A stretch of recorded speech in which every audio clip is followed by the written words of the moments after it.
जय हिंद विद्यार्थियों, आपका स्वागत है आपके अपने YouTube channel online Gurukul teaching पर। यूपी टेट, सी टेट और बी एड एंट्रेंस एग्जाम की हम तैयारी कर रहे हैं और आज का जो हमारा प्रैक्टिस सेट है वो है हिंदी। इसमें मैंने यूपी टेट, सी टेट और बी एड एंट्रेंस एग्जाम से प्रीवियस ईयर में पूछे गए टॉप मैंने क्वेश्चन सेलेक्ट करके इस वीडियो में रखे हैं।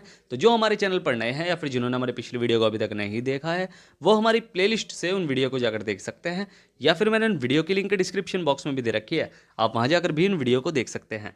और चैनल को सब्सक्राइब करना बिल्कुल ना भूलिएगा, सब्सक्राइब का बटन नीचे दिया हुआ है इस पर टच कीजिए, साथ ही साथ बेल आइकन गोल पर सेट कीजिए ताकि आपको आने वाले लेटेस्ट वीडियो की नोटिफिकेशंस मिल सके। तो चलिए शुरू करते हैं इस वीडियो को और देखते हैं अपना पहला प्रश्न। पहला प्रश्न है, कार्य के आरंभ में ही विघ्न पड़ना किस मुहावरे का अर्थ है? सिर मारना, सिर पर सहरा बंधा होना, सिर मुड़ते ही ओले पड़ना या सिर पर शैतान सवार होना। तो कार्य के आरंभ में ही विघ्न पड़ना किस मुहावरे का अर्थ है? वो है सिर मुड़ाते ही ओले पड़ना। यानी सिर मुंडाते ही, जैसे गंजा होते ही ओले पड़ गए, ये समझ लो। तो यानी कार्य स्टार्ट ही किया था और एकदम विघ्न पड़ गया। तो इस प्रश्न का आंसर है तीसरा। तो अब बढ़ते हैं अपने अगले प्रश्न की तरफ। मीन का पर्यायवाची शब्द है, यानी इनमें से कौन सा मीन का पर्यायवाची शब्द है? शिखी, शापक, विभावरी या मत्स्य? तो मीन का पर्यायवाची शब्द है कौन सा? मत्स्य है। तो मत्स्य हमारा यानी चौथा ऑप्शन बिल्कुल सही है। मीन का मतलब होता है मछली यानी मत्स्य। तो बढ़ते हैं अगले प्रश्न की तरफ। हिंदी का पहला पत्र है उद्दंत मार्तंड, इतिहास तिमिर नाशक, बनारस अखबार या हरिश्चंद्र मैगजीन? तो हिंदी का पहला समाचार पत्र कौन सा है? वो है उद्दंत मार्तंड। यह हिंदी का पहला समाचार पत्र है। तो बढ़ते हैं अगले प्रश्न की तरफ। दिए हुए शब्दों में भिन्न अर्थ वाला शब्द है, यानी जो ऑप्शन है उनमें से तीन तो सेम ही है और बाकी एक अलग है, तो वो हमें पहचानना है। आत्मजा, नंदिनी, भार्या या कन्या?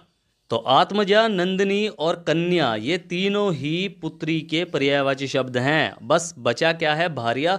भार्य का अर्थ होता है पत्नी। तो यही हमारा सही आंसर है, यही भिन्न है इन सब से। बाकी तीन के तो पर्यायवाची आपको पता ही है कि पुत्री के पर्यायवाची हैं आत्मजा, नंदिनी और कन्या, और भार्य जो है वो पत्नी का पर्यायवाची है। तो बढ़ते हैं अगले प्रश्न की तरफ। कपटी मित्र के लिए सही मुहावरा है? दांत काटी रोटी, आस्तीन का सांप, अकल की दुम या आबनूस का कुंदा? तो कपटी मित्र के लिए जो सही मुहावरा है वो है आस्तीन का सांप। इसका अर्थ होता है कपटी मित्र। तो बढ़ते हैं अपने अगले प्रश्न की तरफ। तरणी का पर्यायवाची शब्द है सूर्य, नाम, युवती या नदी? अच्छा, तरणी दो टाइप के होते हैं। एक तो हो गया तय, रैं और छोटी ई की मात्रा, और एक होता है तय, रैं और बड़ी ई की मात्रा। दोनों के अलग अलग अर्थ होते हैं। इस तरणी का अर्थ होता है सूर्य और इस तरणी का अर्थ होता है क्या? नाव। याद रखना है आपको, इस तरणी का अर्थ है सूर्य और इस तरणी का अर्थ है नाव। तो तरणी का पर्यायवाची इनमें से कौन सा है? वो है सूर्य। तो सूर्य तरणी का पर्यायवाची है। अगर तरणी कहा जाता तो वह नाव होता। ठीक है, तो बढ़ते हैं अपने अगले प्रश्न की तरफ। नाक रगड़ना का क्या अर्थ है? नाक में चोट लगना, इज्जत देना, दीनता पूर्वक प्रार्थना करना या चापलूसी करना? तो सिंपल सा प्रश्न है कि नाक रगड़ने का अर्थ क्या होगा? दीनता पूर्वक प्रार्थना करना। यही नाक रगड़ने का सही अर्थ है। तो बढ़ते हैं अगले प्रश्न की तरफ। कारक के कितने भेद होते हैं? 7, 8, 9 या 10? ये प्रश्न यूपी टेट एग्जाम में भी आया है, सी टेट एग्जाम में भी एक दो बार आया है, और बीएड में तो आया ही आया है। मैंने देखा है खुद कि बीएड में काफ़ी बार पूछा गया है क्वेश्चन। तो कारक के कितने भेद होते हैं? कारक के होते हैं टोटल 8 भेद। कौन कौन से होते हैं? कर्ता कारक, कर्म, करण, संप्रदान, आपादान, अधिकरण, संबोधन और संबंध कारक। ये कारक के भेद हैं। टोटल 8 भेद होते हैं। तो बढ़ते हैं अगले प्रश्न की तरफ। पुनर्जन्म का संधि विच्छेद होगा? पुनर प्लस जन्म, पुह प्लस नरजन्म, पुनः प्लस जन्म या पुनर प्लस आजन्म? प्रीवियस ईयर में पूछा गया है ये प्रश्न। तो पुनर्जन्म का जो संधि विच्छेद है वो है पुनः प्लस जन्म। और इसमें कौन सी संधि होगी? विसर्ग लग रहा है, तो कौन सी संधि है? विसर्ग संधि है। कौन सी है? विसर्ग संधि है।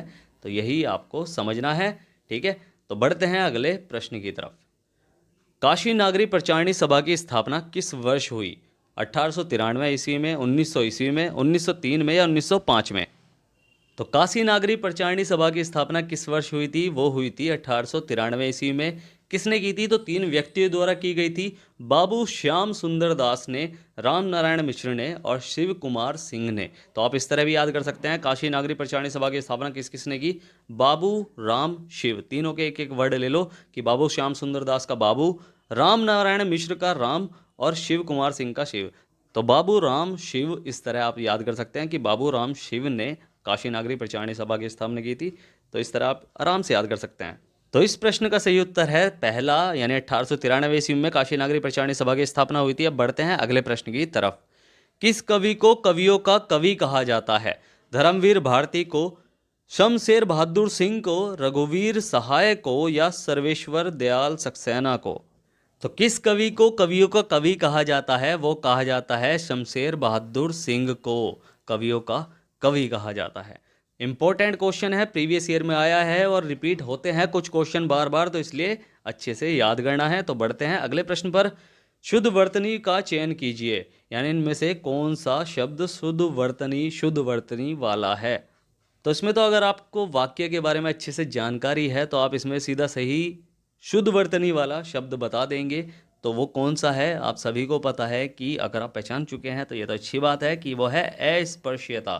ठीक है, अस्पृश्यता ऐसे लिखा जाएगा, ये सबसे सही प्रकार से लिखा गया है, तो ये बिल्कुल सही उत्तर है। तो बढ़ते हैं अगले प्रश्न की तरफ।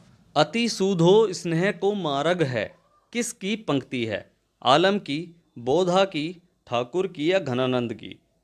अति सूधो स्नेह को मार्ग है, यह किसकी पंक्ति है? यह है घनानंद की। अगर आपने घनानंद सही किया है तो आप बिल्कुल सही हैं। तो बढ़ते हैं अपने अगले प्रश्न की तरफ। उन्मूलन का विलोम क्या है? उन्मूलन का विलोम क्या है? उत्थान, उत्कर्ष, रोपण या अवनति? तो उन्मूलन का जो सही विलोम है वो है रोपण। क्या है? रोपण सही विलोम शब्द है। उत्थान का जो विलोम शब्द है वो है पतन। उत्थान का क्या है? पतन है। उत्कर्ष का है अपकर्ष और अवनति का है उन्नति। तो बढ़ते हैं अगले प्रश्न की तरफ। महावीर प्रसाद द्विवेदी ने आदिकाल को क्या संज्ञा दी है? चारण काल, आदिकाल, वीर काल या बीजोपण काल? तो महावीर प्रसाद द्विवेदी और हजारी प्रसाद द्विवेदी दोनों इंपॉर्टेंट है। महावीर प्रसाद द्विवेदी ने जो आदिकाल को संज्ञा दी है वो दी है बीजोपण काल की। ठीक है, अब बाकी ऑप्शन भी देख लेते हैं कि आदिकाल की संज्ञा किसने दी थी? वो दी थी आचार्य हजारी प्रसाद द्विवेदी जी ने। आचार्य कह सकते हैं, ठीक है, कोई दिक्कत नहीं, हम उन्हें, और अपने भाई हमारे से तो बड़े हैं, आचार्य हम कहेंगे। तो आचार्य महावीर प्रसाद द्विवेदी ने आदिकाल की संज्ञा दी थी। वीर गाथा काल की संज्ञा दी थी आचार्य रामचंद्र शुक्ल ने, और चारण काल की संज्ञा दी थी डॉक्टर राम कुमार वर्मा ने। तो क्लियर है प्रश्न। तो बढ़ते हैं अगले प्रश्न की तरफ। दशरथ सुत तिहु लोक बखाना, राम नाम का मरम है आना, किसकी पंक्तियां हैं? तुलसीदास की, कबीरदास की, केशवदास की या सूरदास की? तो ये पंक्तियां हैं कबीरदास की। कबीरदास ने इन पंक्तियों को लिखा है, तो इस प्रश्न का सही उत्तर है कबीरदास। तो बढ़ते हैं अगले प्रश्न की तरफ। अनुपम का पर्यायवाची शब्द है स्वर्गीय, लौकिक, पार्थिव या अद्वितीय है? अनुपम का अर्थ होता है जिसकी उपमा ना की जाए, यानी जिसका जो अनुपम हो, यानी जिसकी उपमा ना की जाए। तो इसका सही पर्यायवाची शब्द है अद्वितीय, यानी जिसकी उपमा नहीं की जाती वो अद्वितीय कहलाता है। ठीक है, यानी कोई दूसरा नहीं है उसका। ठीक है, तो बढ़ते हैं अगले प्रश्न की तरफ। हिंदी साहित्य की पहली आत्मकथा के लेखक कौन माने जाते हैं? अच्छा, इसमें थोड़ा सा एरर है, थोड़ा सा और ऐड कर देता हूँ।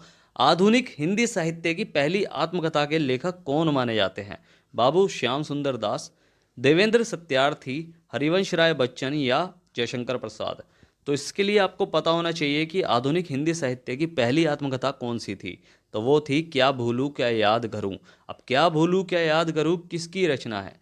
वो है हरिवंश राय बच्चन की। किसकी आत्मकथा है? हरिवंश राय बच्चन की। तो बढ़ते हैं अगले प्रश्न की तरफ।